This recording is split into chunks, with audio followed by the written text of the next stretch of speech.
পূর্ব মেদিনীপুরের সমবায় ভোটে ফের ধাক্কা খেল তৃণমূল সমর্থিত প্যানেল, উড়ল লাল গেরুয়া আবির।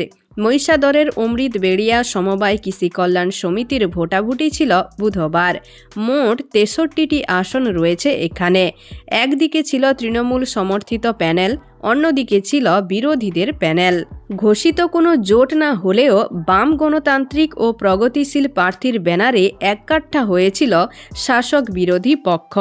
সেখানে তৃণমূল সমর্থিত প্যানেলের প্রার্থীরা জিতেছে 29টি আসনে, বাকি 34টি আসনেই জিতেছে বিরোধী প্রার্থীরা।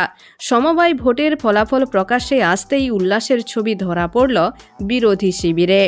একই সঙ্গে উড়ল লাল ও গেরুয়া আবির।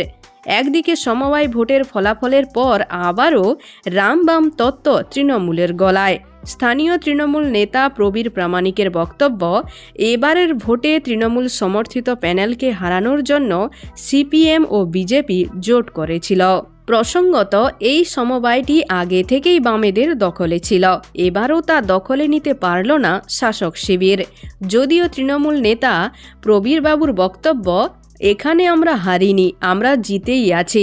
আগে আমরা 14টিতে জিতেছিলাম, এবার 29টিতে জিতেছি। আমরা একা লড়াই করেছি, নৈতিকভাবে আমরাই জিতেছি। যদিও স্থানীয় বাম নেতা নামে পরিচিত অশোক অধিকারীর বক্তব্য, কোনো রাজনৈতিক রং দেখে প্রার্থী করা হয়নি, ভালো ভালো মানুষদের দেখে তাদের প্রার্থী করা হয়েছে বাম গণতান্ত্রিক প্রগতিশীল গোষ্ঠীর পক্ষে। তিনি বলেন, কে কোন রাজনীতি করেন তা দেখা হয়নি। যারা ভালো মানুষ, যারা সমিতির কথা ভাবেন, নীতিবাচক কিছু হলে প্রতিবাদ করেন, তাদের বেছে প্রার্থী করা হয়েছিল। মহিষাদলের এই অমৃত বেড়িয়া সমবায় কৃষি কল্যাণ সমিতির অন্যতম সমবায়ী সন্তু জানা বলেন, কেউ কেউ আগের বোর্ডকে দুর্নীতিগ্রস্ত বলে প্রমাণ করার চেষ্টা করেছিল, মানুষ তার যোগ্য জবাব দিয়েছে। তো বন্ধুরা, এখন এ পর্যন্ত। আবারও দেখা হচ্ছে রাজনীতির পরবর্তী আপডেট নিয়ে। ধন্যবাদ।